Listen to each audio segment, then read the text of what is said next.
पृथ्वी बहादुरों से खाली हो गई। क्षत्रिय वंश का प्राय अंत हो गया।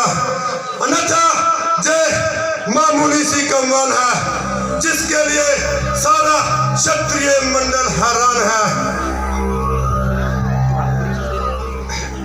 अब तो क्षत्रिय केवल इस जोगे रह गए हैं कि इन्हें किसी नुमाइश में दिखावे के तौर पर बिठाया जाए और अपनी जगह से ना हिलाया जाए। इनसे बहादुरी की आशा रखना बिल्कुल बेसुध है। इनसे बल और वीरता भी नामुमकिन है। अगर मैं पहले से जानता तो हरगिज इस बंबर का इरादा ना ठानता, मगर अब क्या हो सकता है। जो प्रण कर चुका उसको निभाना पड़ा, अर्थात तमाम उम्र सीता को घर में बिठाना पड़ा। इन कायरों के गले मरने से तो कुमारी रहना ही उत्तम है।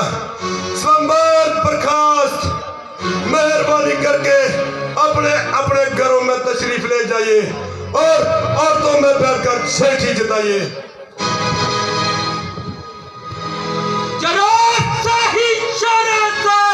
आकाश को भी फोड़ दूं, जो धनुष का चीज है, ब्रह्मांड को भी फोड़ दूं। मैं यदि चाहूं तो बुझाऊं आपको कपूर से, लाऊं पर्वत को खींच कर एक तुच्छ कच्चे सूत से। हुक्म हो यदि आपका, एक झटके से जमीन को हिला दूं। शंकर का कलश पर्वत चुटकियों में फोड़ दूं। राजा जनक, जरा जुबान को संभाल और ऐसे असभ्य शब्द मुंह से न निकाल जो घर पर बुलाकर किसी का अपमान करना कहाँ की अक्लमंदी है, बल्कि आला दर्जे की नापसंदी है। यदि कुछ राजाओं ने इस धनुष का चिल्ला न चढ़ाया तो तुमने सबको ही काया ठहराया। न सोचते हो न विचारते हो, जो कुछ मुंह में आता है वह बोलते हो।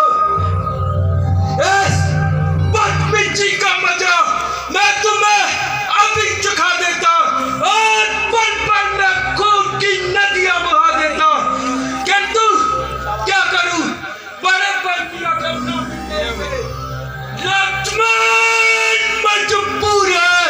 अन्यथा तेरे जैसे की क्या मजदूर जो ऐसे शब्द मुंह से निकाले और हर एक को मुंह में डाले। जब तक खत्री वंश खानदान का एक भी बच्चा दुनिया में बहाल है, तब तक क्षत्रिय वंश पर दफा लगाने की किसकी मजाल है। खैर, जो कुछ कहा सब कहा। अब आइंदा कह लिए कि बाल को लगाम दीजिए और मुंह संभाल कर कलाम कीजिए, अन्यथा गड़ी में गड़ियार हो जाएगा और तेरा जिस बम्बर का भगवान बहादुरों के खून से लाल हो जाएगा। अच्छा, कौन चला?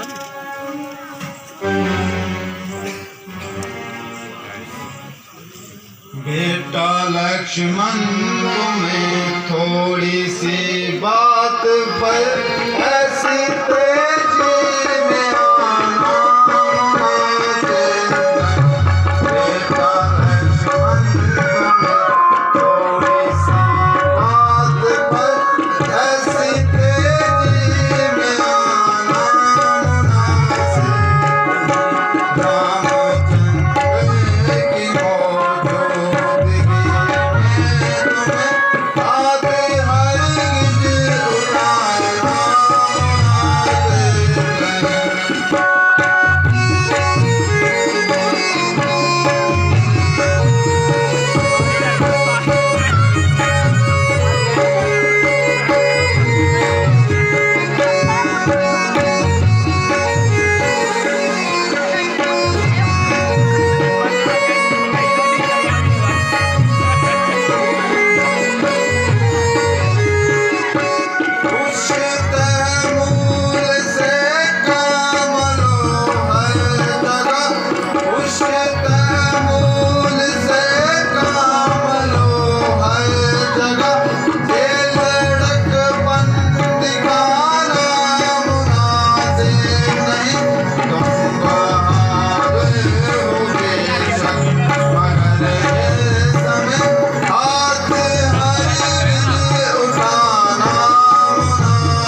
थाम लो आगे लाइट नहीं पीछे ही और थोड़ी देर के लिए गुस्से को थाम लो।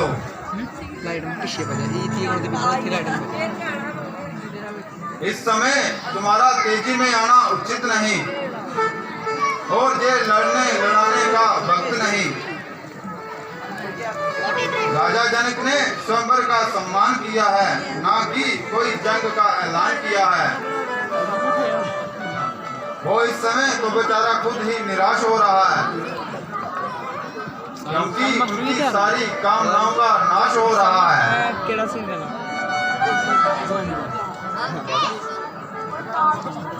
दीक्षित अकाउंट नंबर सीनियर ही है ना एक्टर।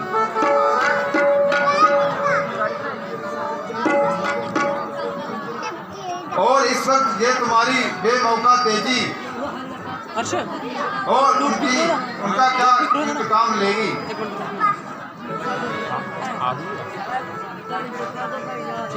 यद्यपि तुम्हारी बहादुरी में कोई शक नहीं,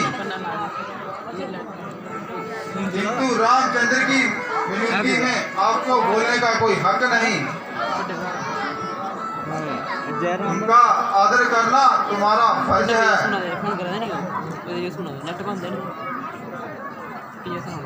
और उनकी हाजिरी में आपको इन जमीलों में पढ़ने की क्या जरूरत है।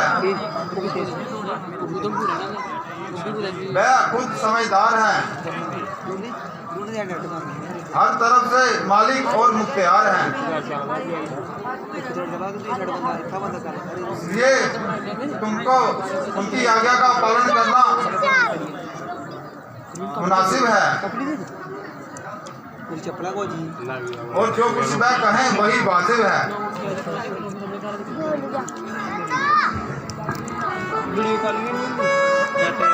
ब्रता जी देखते हो किस तरह कैंची की तरह जो बाण चला रहा है और हर एक की इज्जत और हुर्मत को खाक में मिला रहा है। ना बात करने की ताकत है, ना सर हिलाने की ताकत है। हाय हाय कभी आन पर मत जाने वाले और आन के बदले जान कमाने वाले कैस पे हजाई से छतरी कुल को धब्बा लगा रहे हैं और नीचे किए जनक की गालियां खा रहे हैं। जनक की बदजुबानी इतनी बढ़ती जा रही है जैसा कि मौत इसके सिर के ऊपर मंडरा रही है।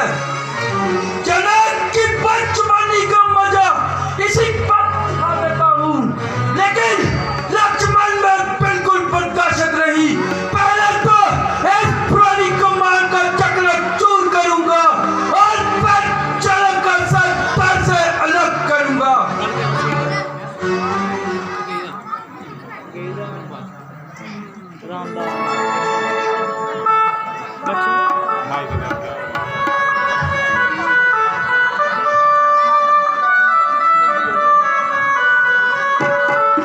लड़ना चाह नहीं मेरे भाई, दुख लक्ष्मण करो समाई। लड़ना चाह नहीं मेरे भाई, दुख लक्ष्मण करो समाई।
बहादुर भाई,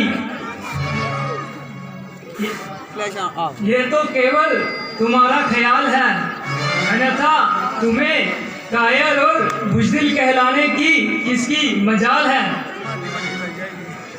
कोई तुम्हें ऐसे शब्द कहे और रामचंद्र सुनता रहे। जब तुमने धनुष को हाथ तक नहीं लगाया तो तुम्हें कायर ठहराने का हक किसने पाया। अलबत्ता जो धनुष को जगह से उठा नहीं पाए वो इस श्रेणी में आते हैं और कायर और बुज़दिल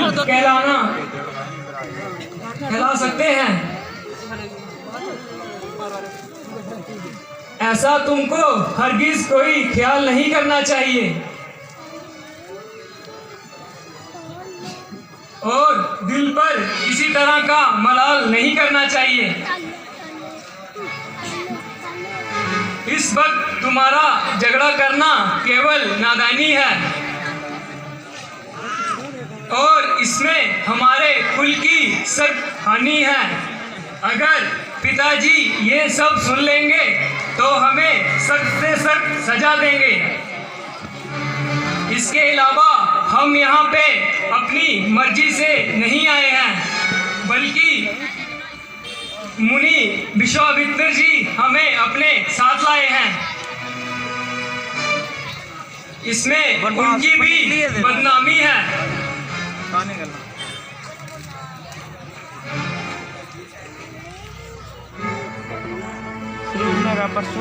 इस वक्त वह हम तुम दोनों के स्वामी हैं।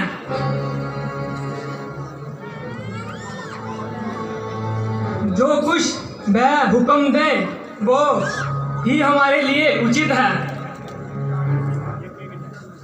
और उनकी आज्ञा से आगे हमें कदम नहीं करना चाहिए।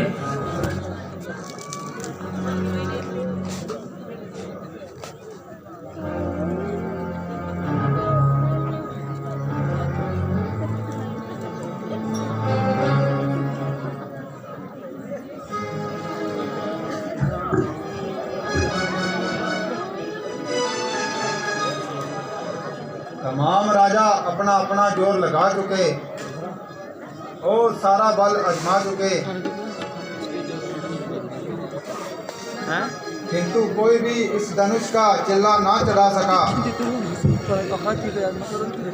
जहाँ तक कि इसे अपनी जगह से भी ना हिला सका।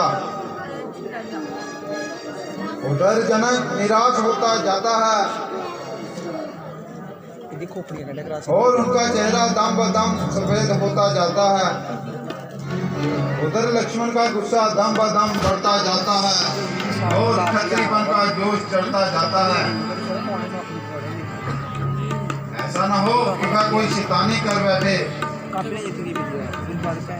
और जोश ही जोश में कोई खराबी कर बैठे, फिर इसका संभालना भारी हो जाएगा और बातों ही बातों में कोई बिगाड़ हो जाएगा। बिगड़े पीछे इसके सामने जाना किसी मजाल है, ये तो साक्षात काल है। पल भर में खून की नदियां बहा देगा और इस जग मंडल को युद्ध भूमि बना देगा। इसलिए स्वयंवर की फैसला कर देना ही भलाई है और इसमें दोनों की भलाई है।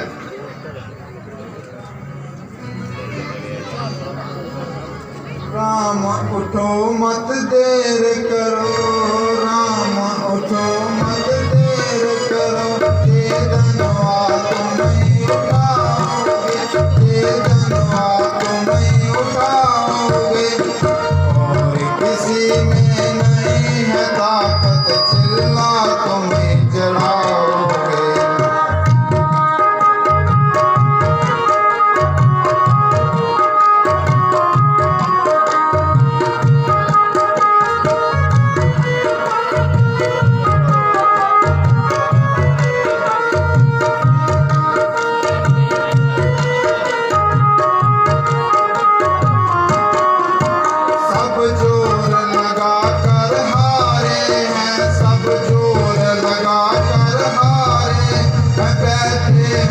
मार बेचारे हैं, बैठे मन मार बेचारे, किसी इंतजार में सारे हैं, कुछ तुम ही बल दिखलाओगे।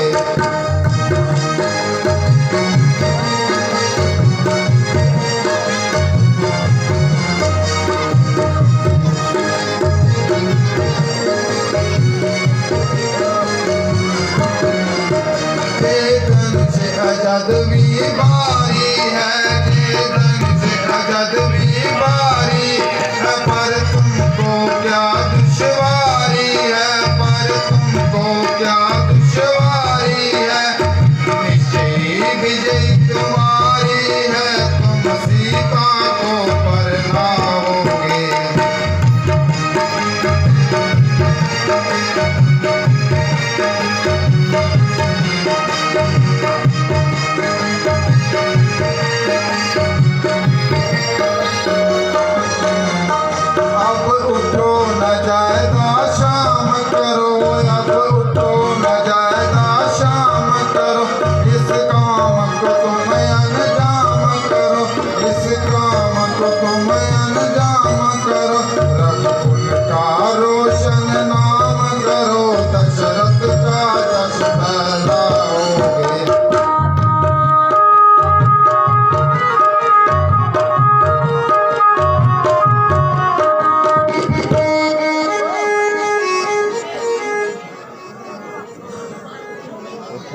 उठो रघुवल भूषण उठो,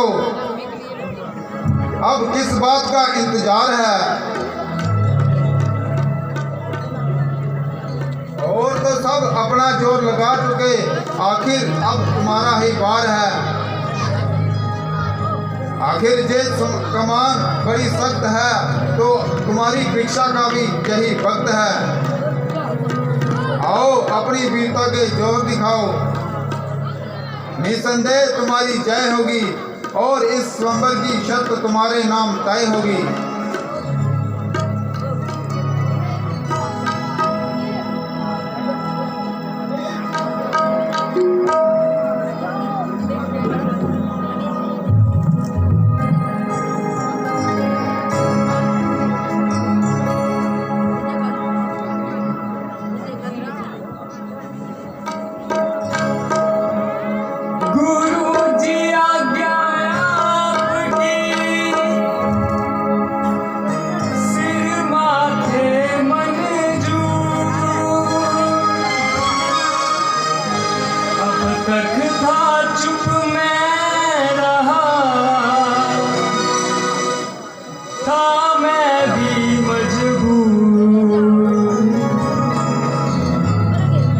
आशीर्वाद है आपका,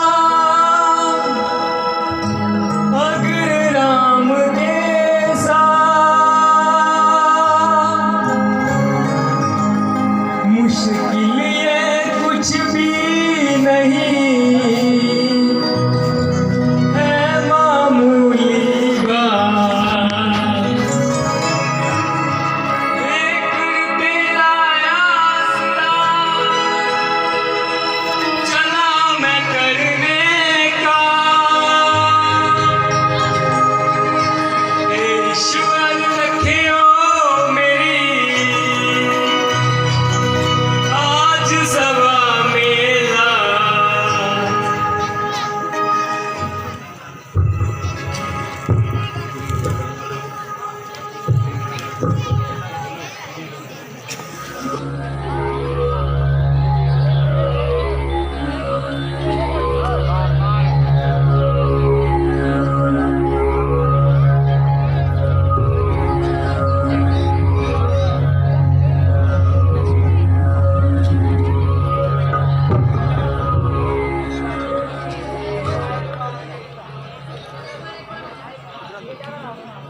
क्या ये वही धनुष है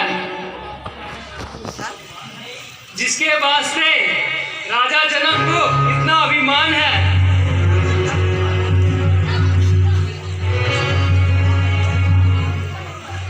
जिसको हाथ लगाते हर एक मनुष्य डरता है। देखिए अब इसका चिल्ला कैसे चढ़ता है।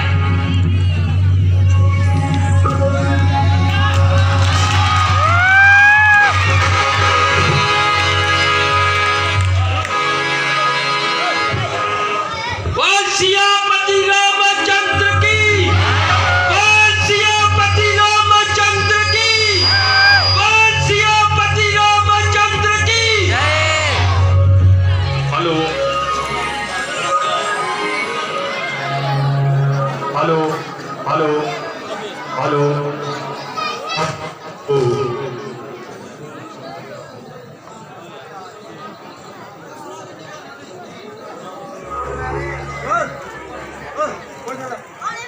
गुरुजी, अब तो आपके मन की मुराद बढ़ाई। बेटा, तुमने खत्री वंश की लाज रख ली। मूर्तियाँ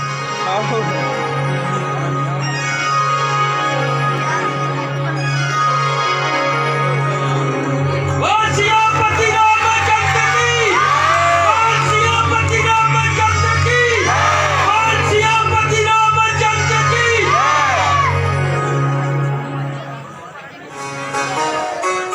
हेलो महात्मा हेलो तेरा धन्यवाद है